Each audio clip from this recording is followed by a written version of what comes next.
الذي خلق الموت والحياة ليبلوكم أيكم أحسن عملا وهو العزيز الغفور. Apa hukumnya tidak salat Jumat sudah beberapa kali karena wabah ini? Mohon penjelasannya. Tidak salat Jumat ya, dan juga tidak salat jamaah itu kalau disebabkan uzur maka tidak masalah dan tidak ada batasan ya, kata para ulama ya, kecuali tatkala uzurnya sudah hilang. Tatkala uzurnya hilang maka baru kita diwajibkan lagi. Akan tapi tatkala uzur masih ada, dan sekarang kita lihat wabah masih tersebar, wahai kaum muslimin, artinya uzur masih ada, meskipun kita tidak salat Jumat sudah beberapa kali, lebih dari 3 kali, maka tidak masalah karena uzurnya masih ya, karena uzurnya masih, maka tidak masalah. Adapun sabda Rasulullah SAW yang mengatakan man taraka thalatha jum'ah ya tahawunan taba Allahu ala qalbihi, atau kama qala sallallahu alaihi wasallam, barang siapa yang meninggalkan 3 kali Jumat ya, maka Allah akan kunci hatinya. Allah kunci hatinya maksudnya adalah barang siapa yang meninggalkan salat Jumat 3 kali itu tanpa uzur, tanpa sebab. Karena dalam riwayat lain Rasulullah mengatakan min ghairi darurah, barang siapa yang meninggalkan salat Jumat 3 kali tanpa ada darurat, tanpa ada uzur, baru Allah kunci hatinya.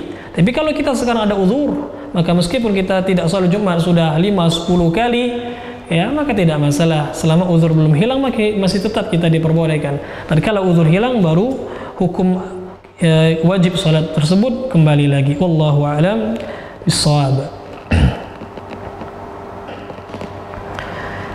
Ustaz, bolehkah dalam berbagi tugas kita pakai sistem undian? Tidak masalah ya, hukum asalnya suatu perkara itu mubah ya, cuma sekedar berbagi tugas, kita mengundi misalnya siapa yang mendapatkan tugas ini, siapa yang mendapatkan tugas itu ya, agar kita merasa adil seperti itu, maka tidak masalah insyaallah ya. Jadi undian tidak semua undian terlarang, wahai kaum muslimin. Undian yang terlarang kalau seandainya mengandung unsur gharar, unsur judi. Adapun mengundi cuma sekedar untuk siapa yang mendapatkan tugas ini dan tugas itu, atau giliran siapa ini, giliran siapa itu, maka ini tidak masalah ya. Rasulullah SAW kalau beliau ingin safar, ingin mengajak istri beliau, tentunya tidak seluruh, tapi beliau undi siapa istri-istri beliau yang beliau ajak pada safar kali itu. Wallahu a'lam bissawab. Bismillah, gimana menyikapi jika orang tua tidak membolehkan anaknya menikah secara syar'i?